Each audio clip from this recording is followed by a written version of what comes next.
Toshkentda xavfli manyovrlar qilgan Wayner javobgarlikka tortildi.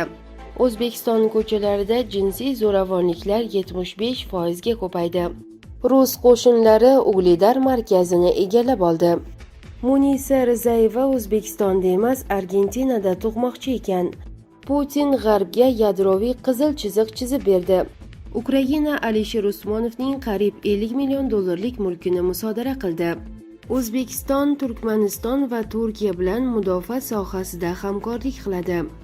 Lukashenko NATO davlatlariga yadroviy zarba berishga tayyorligini ma'lum qildi. Dovud Ota chegara bojxona postidan noqonuniy olib o'tilayotgan pnevmatik qurollar va o'qlar fosh etildi. Vaqtingizni tejashga yaqindan yordam beradigan sabzi to'g'rovchi va chuchvara tuguvchi oshxona jihozlarimizni birgalikda 157 ming so'm evaziga xarid qiling.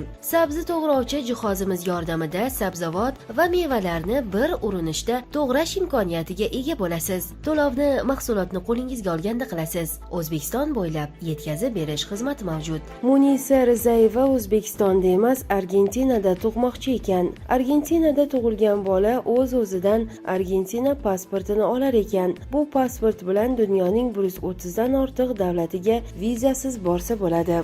Toshkentda xavfli manyovrlar qilgan Wayner javobgarlikka tortildi. Ijtimoiy tarmoqlarda Wayner ekani aytilgan qiz yuqori tezlikda harakatlanib, xavfli manyovrlar qilgani aks etgan video tarqaldi. Holat yuzasidan Toshkent shahar Ichki ishlar bosh boshqarmasi ma'lumot berdi. Qayd etilishicha, Lacetti avtomashinasi haydovchisi 2003-yilda tug'ilgan N.M.ga nisbatan qoidabuzarligi yuzasidan MJTKning 128-5-moddasiga muvofiq ma'muriy bayonnoma rasmiylashtirilgan hamda haydovchi bilan profilaktik suhbat olib borilgan. Ukraina Alisher Usmonovning qariyb $50 million mulkini musodara qildi. Ukraina Oliy aksil korrupsiya sudi 25-sentyabr kuni bo'lib o'tgan majlisda Ukraina Adliya vazirligining rossiyalik biznesmen Alisher Usmonov va uning biznes sheriklariga qarshi da'vosini qondirdi va davlat hisobiga 2 milliard grivnadan ortiq miqdordagi mulkni musodara qildi. Bu haqda Ukraina Adliya vaziri o'rinbosari Inna Bogatix ma'lum qildi. Alisher Usmonov Rossiyaning eng ta'sirli tadbirkorlaridan biri bo'lib, USM asoschisi hisoblanadi.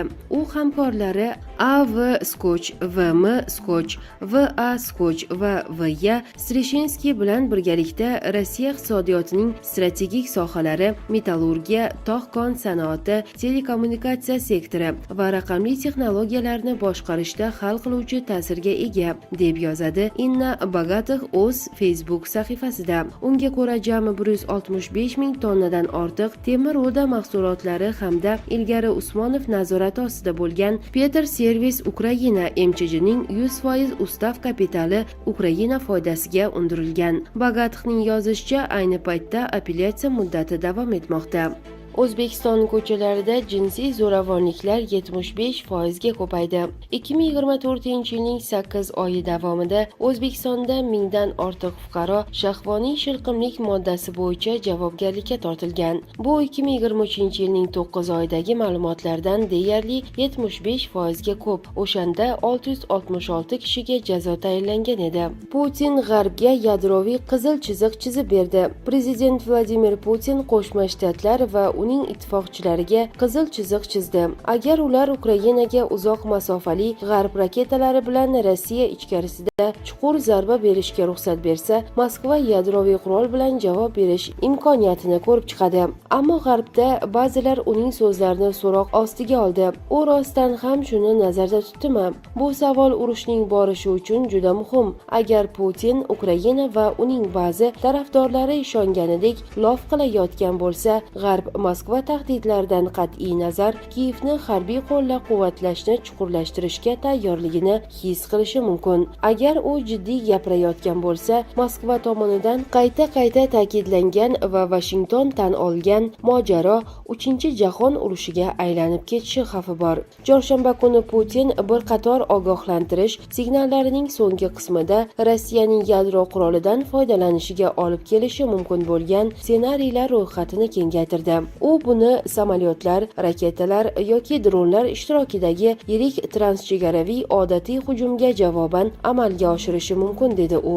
Rossiyaga hujum qilgan mamlakatni qo'llab-quvvatlagan yadroviy kuchga ega raqib ushbu hujumning ishtirokchisi hisoblanadi. Putinning so'zlariga ko'ra, yadrodan foydalanish ekstremal chora va Rossiya bu masalaga doimo mas'uliyat bilan yondashgan. Rossiyalik siyosiy maslahatchi Yevgeniy Minchenkoning aytishicha, qayta ko'rib chiqilgan doktrinaning maqsadi Ukraina va G'arbga urushni Rossiya hududida yanada kuchaytirmaslikka qaratilgan ochiq xabardir. Kremlning sobiq maslahatchisi Sergey Markovning aytishicha, o'zgarishlar Rossiyaga ma'lum ssenariylarda, xususan Ukrainaga qarshi taktik yadroviy jang maydonida qurollardan foydalanishga yo'l ochgan. Yadro qurolidan foydalanish chegarasi pasaytirildi. Endi Rossiya uchun yadro qurolidan foydalanish osonroq bo'ladi, dedi Markov o'zining rasmiy blogida.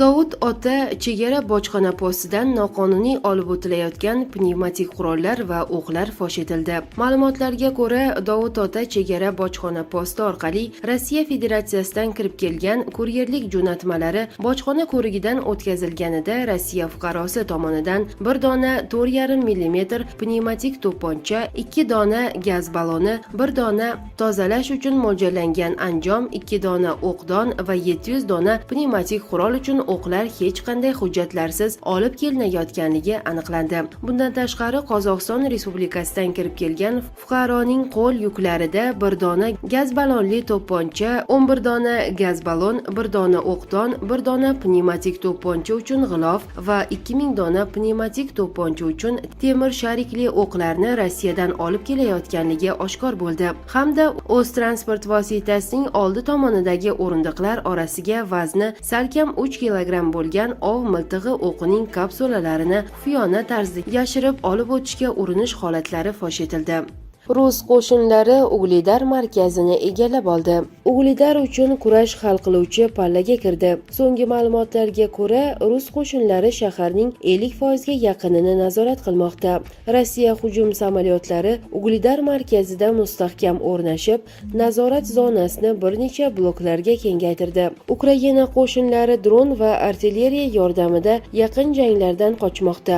Rossiya aerokosmik kuchlari Ukraina askarlari chekinayotgan Bagayavlyonka va Novoukrayinka hududlariga zarba berdi. Ukraina qurolli kuchlarining logistika kanallari kesildi. Bu esa o'q-dorilar yetishmasligi va qo'shinlarning ruhiy tushkunligiga olib kelmoqda. O'zbekiston, Turkmaniston va Turkiya bilan mudofaa sohasida hamkorlik qiladi.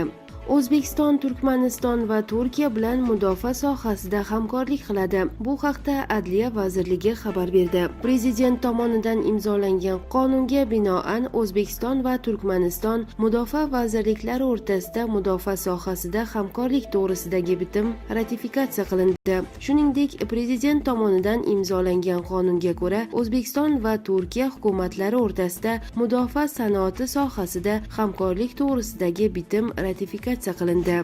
Lukashenko NATO davlatlariga yadroviy zarba berishga tayyorligini ma'lum qildi. Agar NATO davlatlari Belarusga hujum qilsa, Minsk Rossiya bilan kelishuv asosida mamlakatga joylashtirilgan yadroviy qurolni qo'llaydi. Bu haqda Respublika prezidenti Aleksandr Lukashenko ma'lum qildi. Ular bizga hujum qilishi bilan yadroviy qurolni qo'llaymiz va Rossiya biz tomonda, deydi Lukashenko. Uning ta'kidlashicha, Rossiya Federatsiyasi prezidenti Vladimir Putin yadroviy doktrinaga o'zgartirish kiritish bo'yicha yaqindagi nutqida Belarus o'z himoyasi uchun yadroviy quroldan foydalanishi mumkinligini tasdiqlagan. Uning so'zlariga ko'ra, Polsha va Amerika harbiylari allaqachon Belarus chegarasiga kelib bo'lgan. Polsha hukumati hujum uyushtirish uchun qo'lini ishqalab, kerakli vaqtni kutmoqda. Shu bilan birga Lukashenko Minsk tomonidan yadroviy qurol qo'llanilishi natijasida Rossiya ham javob qaytarishidan ogohlantirdi. edi. Rossiya o'zining butun yadroviy arsenalini qo'llaydi. Biz esa jahon urushi degani. G'arb buni xohlamaydi. Ular bunga tayyor emas. Ammo biz ochiq gapiramiz. Qizil chiziq davlat chegarasi. Uni bosdingmi, shu on javob olasan, deya ta'kidlaydi Belarus prezidenti.